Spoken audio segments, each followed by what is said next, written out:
দেখে আমরা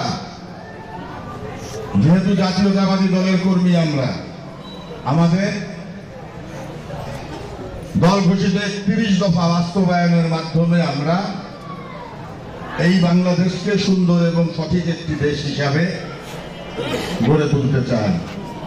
সকলের জন্য বসবাস উপযোগী আগামীর বাংলাদেশ দেশ নায়ক তারেক রহমান আপনাদের জন্য তৈরি করতে চায়। সেই তৈরির নিমিত্তে ঢাকা 14 অধিনায়ক হিসেবে মনোনীত করেছে সানজিদা ইসলাম তুলিকে। দ্বিধা দ্বন্দ্ব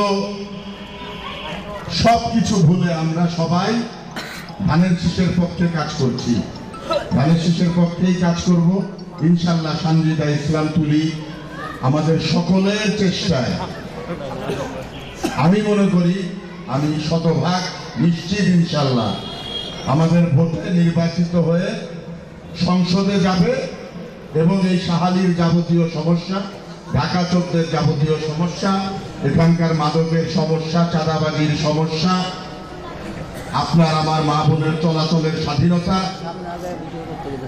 এই অঞ্চলে একটা গোষ্ঠী ছিল যারা ভূমিদস্যু ছিল, তাদের বিরুদ্ধে তারা যে জমি জমা দখল করে নিয়েছে, আমার সহযোদ্ধা ছোট ভাই রওশন বলেছে উঠানো আজকে আর খালি নাই, সেইগুলোরও সব সমাধান হবে। কিন্তু কথা একটাই, ইমান ঠিক রাখতে হবে আর ইমাম চিনতে হবে। ইমাম ইমাম ইমাম বুঝছেন তো, আমরা মুসলমান সবাই তো। ইমাম ঠিক রাখতে হবে, ইমান ঠিক রাখতে হবে, ইনশাল্লাহ আমরা বিজয়ী হব। খুব বেশি বলার এবং বোঝার কিছু নাই। আমরা 31 দফা বাস্তবায়ন করব। 31 দফা ঘরে ঘরে পৌঁছে দিতে হবে। 31 দফার ভিতরে কি আছে সেটা মানুষকে বোঝাতে হবে। আমরা 31 দফা যদি মানুষকে বোঝাতে পারি ইনশাল্লাহ আমাদের বিজয় সুনিশ্চিত। আমরা ধর্ম ব্যবসায়ী না, আমরা চেতনা বিক্রি করি না।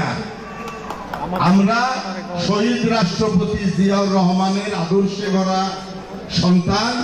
আমরা সঠিক এবং সত্য কথা বলি, যেইটা বাস্তব সেইটা বলি, সাদাকে সাদা বলি, কালাকে কালা বলি, চাঁদাবাজদের বিরোধিতা করি, যারা অত্যাচার অনাচার করে তাদের বিরুদ্ধে প্রতিবাদ করি। আপনাদের সকলের জন্য সকলে ভালো থাকবেন, সকলে নিজের মনের আত্মশক্তিতে বলিয়ান থাকবেন। ধর্ম ব্যবসায়ীরা, চেতনাবাজরা কখনোই এই বাংলাদেশে কিছু করতে পারে নাই। মানুষকে বিভ্রান্ত করে কিছু করা যায় না। ইনশাল্লাহ আপনার আমার সঠিক সিদ্ধান্তে আমাদের প্রার্থী বিজয়ী হবে, আমরাই বিজয়ী হব। আসসালামু আলাইকুম ওয়া রাহমাতুল্লাহ। দেশনেত্রী বেগম খালেদা জিয়া জিন্দাবাদ, তারুণ্যের অহংকার।